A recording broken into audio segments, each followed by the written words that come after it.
All right, today I'm excited to welcome Jasmeet Singh to the show. Jasmeet, thanks for joining me today. How's it going? I'm doing well, Brian. Thanks for having me on here. Awesome. Well, on the show, we like to have the guests introduce themselves, let the audience know where you're at now, what you got going on a little bit, and then we circle back to maybe when you were a kid and figure out how you got there. So let the audience know who you are, what you got going on right now, and then we'll figure out how you got there. Yeah, that's yeah. So right now I am currently managing two photography and videography studios in Northern California. So one in San Francisco and one in Sacramento. Oh, nice. Focusing a lot on focus on corporate gigs, but kind of transitioned over to weddings and more videos. And that's what I'm doing right now as an umbrella. Again, there's a long story there, but mainly the company that I run is called 415 Headshots. So we specialize in doing corporate headshots, modeling headshots, etc. Okay. And then from there, kind of now we're in the space of videography, corporate event photography, not mentioned wedding videography. So that's what I'm doing currently. Oh, nice. No. You always have you followed that path like right from a kid? You've always been a photographer, or have you kind of took a detour there to get to photography? But let's go back to when you were a kid. Is this what you wanted to be when you were a kid? Did you want to be a photographer, or was there another path that you wanted to follow? As a child, honestly, I thought firefighters were cool. I mean, that's like what every 5-year-old's dream. Um, but when they put you in school and you had to pick something that you wanted, Yeah. I didn't know anything that I wanted to be specifically. It was a little strange. I came to California. My family moved to California in middle school, and it was like the middle of a semester, so they just put me in whatever class was available, and photo class happened to be one of them. Okay. But the teacher was just such a stickler. She said, "I'm not teaching you digital with a digital camera," and they had a whole dark room in the back, so she Mhm. would teach us film photography and make us actually process our own film to teach you, the long and hard way of how to compose your photos because you don't get any do-overs. Right. So that's when I had a camera. So I've pretty much had a camera for about like 15, 18 years. Okay. Um, but school took me in a different direction. So I went to college. I got a molecular biology degree. I love, people might think it's a boring science, but it's actually very creative. You have to be creative. So How did and you pick that? Were you into biology? Were you just good at it? Was it something that just clicked with you, or how did you go with that path? well, I sucked at math at the time, so I guess it was another option. But at the time, no, biology. The teacher I had was really cool. He Oh, was, okay. yeah. He just kind of. It wasn't just basic like AP biology. It was like, hey, look at all the cool things that we can do and how it affects your life on a day to day, and this is how you do it. So, and then he forwarded me to like another teacher for the next year for high school, and I kind of already made up my mind. I was like, this is pretty cool. I wonder what college is going to be like. No, nice. Yeah. So, but when I went to college, I was getting my biology degree, but I actually fell in love with organic chemistry, and people think that's I, like their I'm worst nightmare. I'm all right Yeah. with it, man. Like Uh, I had the same experience you did with biology with math in high school, and went through. It started early on, and had a teacher that, I mean, I still remember some of the stuff that he taught us with trigonometry and geometry and things. Some of the little acronyms and things he used, stories he told, and then as I got into calculus, I had a younger teacher. Um, Relatively, he felt closer to us than all the other old teachers in the school, so we resonated well, and he opened those things up. And I get the boring stuff. People are like, oh, you're a math geek. I'm like, well, I just enjoyed it and it clicked for me. So right. Yeah, having a great teacher makes a world of difference. Yeah. Um, yeah. so So you then, went. Yep, go ahead. So I got into organic chemistry, and the teacher was great. I mean, he was old, but man, he just taught your. He didn't teach chemistry. He taught how to think differently, and Mm-hmm. I think I took that lesson I applied that to everything in life. And he always told us to think backwards, never just you don't solve a puzzle going forward like a maze. You're going to run into 5,000 different directions. Right. Solve problems backwards. It actually works out easier. That's a lesson I learned from him. And then graduated college. I worked at that. I worked at his professor's lab. I got my first publication in a science journal there. That was pretty cool. Nice. And that kind of segued me into getting a job fresh out of college, which was considered rare. I was like literally applied and got a job in like a month or so. So I was like, that's pretty cool.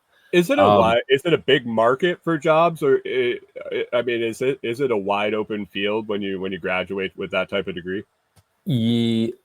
Yes and no. They're looking for experience, and the fact that I worked at someone's lab and got published, it was kind of like a credential and saying like, hey, you know how to do the day-to-day of working in a lab. Versus if you don't have experience, then you just kind of blend into everyone else that graduates with a biology. Kind of like degree. everything else. If you don't have experience, they want experience, but how do I get hired to get experience? It's that exactly. Yeah. So you landed a job. What were you doing? I was working at a company making. They're trying to reinvent the blood glucose monitor. So the professor I used to work at, he actually developed the technology they use now for the blood glucose monitors that kind of stay on your skin. They don't you don't have to poke yourself with. This company that I was working at, I got hired for it. They were trying to reinvent it, so you don't have to separately poke yourself. You don't have to squeeze your blood out. It was just a machine where you just hold your thumb and a needle automatically comes out, gets your blood in, goes back down, and gives you a notification on your phone, so you don't even have to look at it. So I was just there doing less science, but more corporate stuff. So I kind of learned what process engineering is and quality systems and all that stuff. I mean, which is great because I didn't have any of that knowledge before. So I needed to get exposure to how a product actually gets to market, which is what they don't teach you in school. So coworkers are great. And then after that, I kind of okay, cool. I know what I need to know after 2 years. Then I worked for a company called Mammoth Biosciences. I was employee number 7 or 6 with a startup. And so that's the epitome of science is being creative, because we were using technology called CRISPR. It's for gene editing, but we were using it to diagnose diseases. So whether it's for example, it's 23andMe, but in front of you. So the best way to describe it is you can have a test that says, hey, do you have a gene for blue eyes? And you can spit in a tube or and run the test in front of you, and in 30 minutes it'll tell you if you have the gene for blue eyes or not. But you can what we were trying to do is trying to create those kind of tests, not for fun, for funsies, but but more for do you have a certain predisposition to lung cancer, for example. So stuff like that. And then that's when we're trying to be creative. How can we get a test that takes 2 hours to run? How can we run that down to 30 minutes? And then we did that for various diseases. And then it came down to COVID happened. So put all our efforts in that bucket. And then after that, the company scaled, and I feel like the creativity got lost and got sucked away. It kind of became too corporate. So I kind of quit, didn't know what I was going to do. You were just done with it? Yeah, I mean, it was great. It was a great experience. I got a couple patents out of there. I got a publication out of there. Didn't know what I was gonna do, so I just walked into work one day and I was like, I quit. And they're like, what are you gonna do? I was like, I have no idea. No care. No clue. How did that feel? It felt very nerve-wracking and very liberating at the same time. Yeah. I was like, yeah, I don't have to be in the office at 9 a.m. and deal with all this traffic and do all this, and I literally can do what I need to do, and it was perfect. I was in my mid-20s. It's not like I have a lot of bills. How long had that kind of been stirring with you before you did it? Did it take a while to? It took about 6 to 8 months of like corporate restructuring. And so pretty much like I mentioned, we're a team of 7 people, including like the executives. So everyone's like, dude, I would be putting my head down and be at work for like anywhere, it'd be 8 hours. Yeah, I'll be at work 9 to 5, but then sometimes I'll be grinding for like 12 hours, for example. And it was my choice. It's not like I had to be there. It's I wanted to be there. Right. And that's how I got my creativity flowing. I was like, great, science is cool. Like we could do so much stuff with this. And then by the time like you actually have a product, and then it's just all about get it to market. And that's when there's no creativity left. It's all about how can we get this thing to market and make money. I mean, realistically, ASAP. Was there no room for more product development, or was that just the way the company decided to go? This is our horse and we're going to run with it? No, COVID. It was because of COVID. COVID accelerated everything. Right. So we were in diagnostics. So I mean, they go hand in hand. So it's like, how can we be the first to market and for COVID, pretty much? Yeah. So that happened. You just quit, and what'd you do? What was the first thing you did when you quit? Was there something that you were just like? I literally just laid in bed the next day, and I was like, "This is amazing." And then nice. I was like, I just didn't know what to do, so I called my buddy up, who has a mechanic shop like maybe 30 minutes away from San Francisco, and I was like, "Hey, quit my job. I need money." He's like, "Well, do you want to supervise my shop?" And I'm like, "Okay." So I supervised his tire shop for like 6 months. How was that? It was different. I mean, sometimes I didn't have enough employees that day. I would just change the tires myself. But I came into the world of science to make an impact on people, but sometimes changing tires has a direct impact on people. I remember this one guy one day, I was closing up shop. He comes in and he's like, "Hey, you're the only shop." It was Sunday. We were open on Sundays. A lot of people aren't open on Sundays. And it was like Sunday, we're about to close. And he's like, "Hey, you're the only shop open around here." He's like, "I literally he was an immigrant. He's like, "I feed my family driving Uber and I have 2 flat tires. I know you're closing." He's like, "Can you please do anything? Like, there's no one else. Like, I need to feed my family."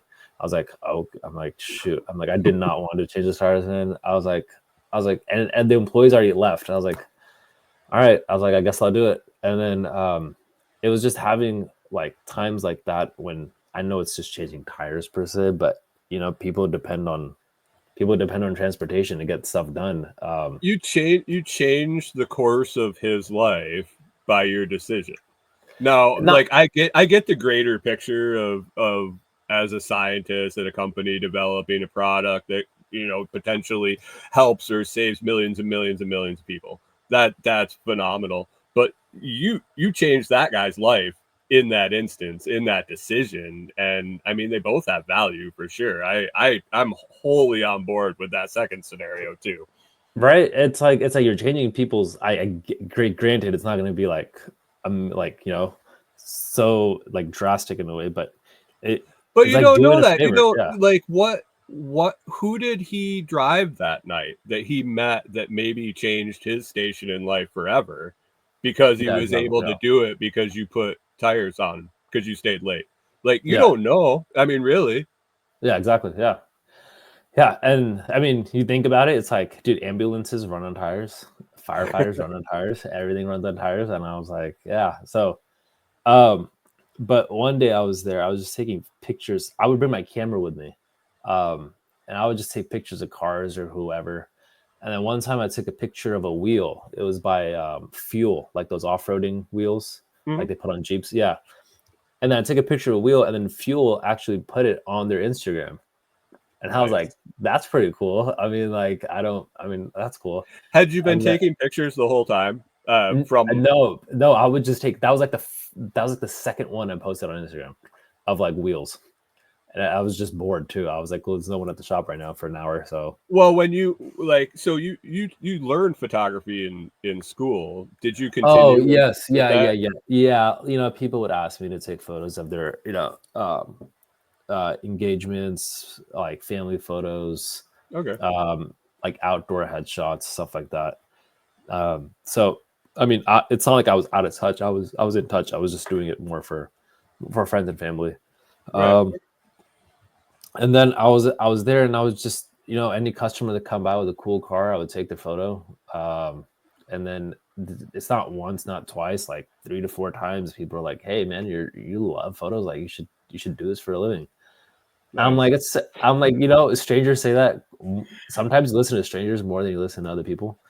And after like the third or fourth time, I was like, I guess I should do it. I mean, why not? So I, having a whole science brain and everything, kind of just like, I was like, okay, how can I make money doing photography?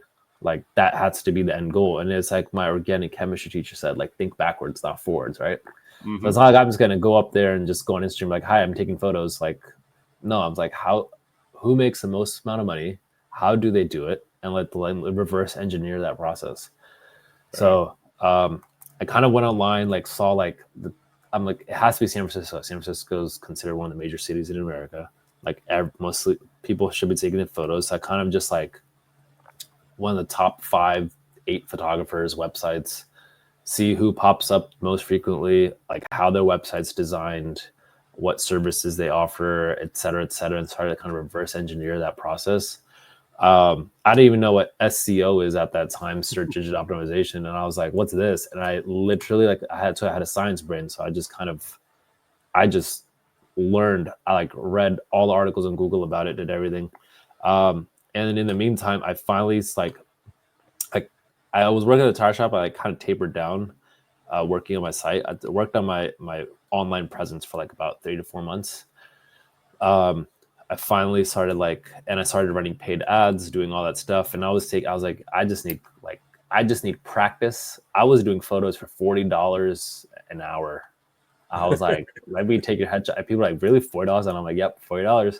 But you know what it did? I was actually, again, trying to reverse engineer the process. I was like, I never worked with like corporate clients or never worked with strangers. I've always worked with people I knew. So I Friends and needed to family. develop that skill of working with, like if I don't know you and I have 30 minutes with you, how can I build that rapport? How can I make you feel comfortable? How can I do everything? And I was practicing again, but I mean, it was like a win-win situation. It's like I'm charging you $40 for a photo, and I get to practice Right. with you. It's like Yeah, those free haircuts at the barber yeah, school. Like somebody's got to look stupid for a day to teach this kid how to cut hair. right. Exactly.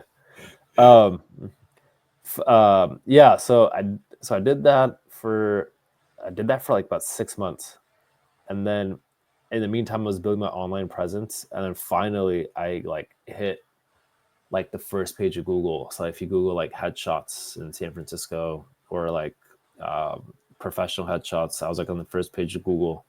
And then I'm like chugging along, and I quit the whole tire thing and got my studio. And then after that, it was kind of like smooth sailing for a good couple of Nice. years, for like 2, 3 years. I was, corporate clients. I was like, during COVID, company valuations were really high, and I feel like they need to spend money on something. So I was getting like corporate gigs, like, "Hey, come on into the office. Like, we got 40 people for you to take photos of." So you're doing So these for like their media files, their yeah, so badges, things like that, or yeah, exactly. Yep, yeah, exactly. And then once that happened, I did that for like 2, 3 years, and then I was like, I'm kind of getting bored of this. Like, I'm like, but I always tell my clients, I treat every person like a science experiment. What I mean by that is, you walk in here, your facial structure determines the light I use on your face. So it's not like I okay. have the same light for every single person. It's like going to McDonald's. You all get the same burger, right? They're not going to ask you, do you want it medium or do you want it medium well, right? So like if you walk in, like for example, someone might have deeper eye sockets, or someone might have like more fuller lips, or their eye bridges, it's more prominent, and stuff like that affects the shadows on your face, and something that will work, a lighting that will work for one person may not work for the second person. Right. So what I did was I actually perfected that. So I was doing like these 40 people photos and only had like 5 to 10 minutes with one person, but I would be changing the lighting for every single person that would come in. like the angles and all that stuff. So I got such a good eye with it that I'm like, okay, cool. Like I know what to do. Right. And then after you know, after you do so many people and facial structures, I can just look at you now and be like, okay, cool. I know what lighting I'm going to do. So, so once that happened, and then I started getting into like company branding photos. So it's more of like on the marketing side. So companies would hire me to do like, hey, we want photos for our internal presentations, or for like a job fair, and we want the company to look inviting, and where you get some models, like You were make it doing happen. the stock photos The stock of photos, yeah, at the water yeah, cooler and in the yeah, boardroom. yeah, exactly. Nice, And nice. and I mean, and that was cool. Honestly, it's like you get to be a lot more creative. You get to like, it depends on the company, but usually a lot more creative than just doing like photos, Headshots. headshots. And then stumbled into like event photography. So they're like, hey, you did our headshots. Like, we have a company party coming up. Can you do those? And I'm like, yeah, sure. That's pretty easy. And How then do the you like last, that? it's honestly, it's cool. I mean, company party, people are more relaxed. I mean, honestly, this is what I tell everyone. I was like, hey, I'm not going to take photos for like the first 10-ish minutes. I'm gonna let the alcohol hit. And Right. and then everyone's gonna start smiling and the photos are gonna come out great. And then usually I'll just, I mean, it's a good time. People are always friendly. People are always nice. So like, you know, group photos. So it's usually I'm only there for an hour or so. So it's nice. I Um, did wedding. Yeah, you mentioned you did started doing weddings, and I did wedding DJing for, you know, like off and on for a couple of years, and it was an interesting world for sure. yeah, yeah, that wedding is a whole complete different story. Yeah. Um, and then after that, you know, event photography, did the branding photos, and then videos came about. So my good friend of mine I did headshots with for 4 years now. He started doing videos, and now we just do videos together. So more now, that's cool. So it's like company interviews, testimonials. You're at an event, and it's like capturing everything, like making it look super nice. Something that they can use on social media, something they can use on their, you know, presentation, stuff like that. Um, That's got to get the creative juices flowing in you, because there's so yeah, many different directions you can go with that, more than just exactly. a Right. one single image you can do a lot with. But when you add in, you know, 10-second videos, minute videos, hour videos, like there's a lot more you can do. Yeah, exactly. So that's what I'm working on a website right now, actually. Um, but then in the midst of that, well, I'm Indian, so I do a lot of I started to do a lot of like engagement shoots for people. I mean, just do the grapevine. And I was like, hey, you're a photographer. Can you do my engagement shoot? And then they're like, hey, well, the engagement photos came out great. Can you do the wedding? And I'm like, okay, cool. And then, you know, one thing after another. And now it's like, I already have like 3 weddings booked. I don't even advertise weddings. I have like 3 weddings booked this in the next 2 months. But they're Indian weddings. So their Indian weddings are very, very stressful. Because it's like, because it's about 3 days of celebrations and like shooting. Oh wow. But it's like they'll hire someone Indian, because if you don't know the celebration or like the ceremony, it's not like, it's like nuanced stuff. I had to call my mom and I was like, like, what happens after this again?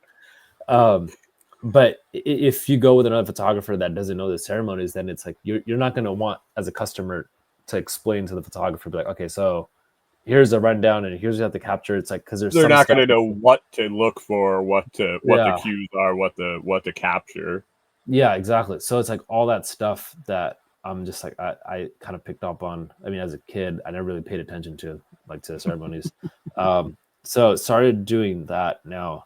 It's not my bread and butter. I mean, I'll do it, but I still like to stick to the videos more. But the videos go hand in hand with, you know, wedding videography. Yeah. I like the videos. I like the video aspect of weddings better than the photo aspect. Um, it's not like, for if I'm taking like the B-roll of, you know, like a wedding ceremony, no one's really going to complain saying, oh, the lighting doesn't look amazing on my face. I'm Right. like, well, I kind of captured the ceremony as it is, Mm-hmm. versus if I were taking photos of someone at a ceremony, then they're like, oh no, I'm sorry, can you redo the shot? I don't look good at this one. I'm Right. just like, okay, now we're working with you, not like the whole event. Yeah, Yeah, that's a different thing I didn't even think of with the video part is people just realize that it's real time. It's not like we're not staging this unless you're filming a commercial or something, but at a wedding videographer, that's expected to be more of a real time. exactly. Yeah. And then nowadays the style is kind of like more documentary based ish. Like that's a style going on nowadays. Like I just had a client reach out. Like, can you do ours to make it look like a documentary style kind of? And they sent me pictures like, okay, I kind of get it. It's like, Go to Google real quick. yeah, no, it's pretty much like real time, like avoiding the whole staged look with the nice like fairy, like like the nice fairy tale with all the Right. plants and the trees and everything. It's like more of like, hey, we're just like walking down the street, and I just wanted like the candid look as if you took it with like an old school camera, right? Right. Anyways, stuff like that. But Nice. yeah, I Nice. digress. Yeah, so that's what I'm doing now. I think that kind All of right. no. Yeah, man. Yeah, we're right here. We're right at time. If you want to take a couple minutes and let people know where they can find your stuff, where they can find you on like social media, if you got websites going on, I'll be sure to get all those links in the description. But take a couple of minutes and plug your stuff and let people know where they can find you. Yeah, so company is called 415 Headshots. The website's 415headshots.com. All our social media is 415 Headshots. Need to change the name, still thinking about that. But everything, yeah, 415 Headshots. That's kind of where to find us on any platform. Awesome. Yeah, and then we're Awesome. in San Francisco, and then we have a studio in Sacramento. So those are two Cool. locations for now. Yeah. Cool, man. I appreciate you being here and hopefully we can catch up soon. Yeah, of course. Thank you, Brian.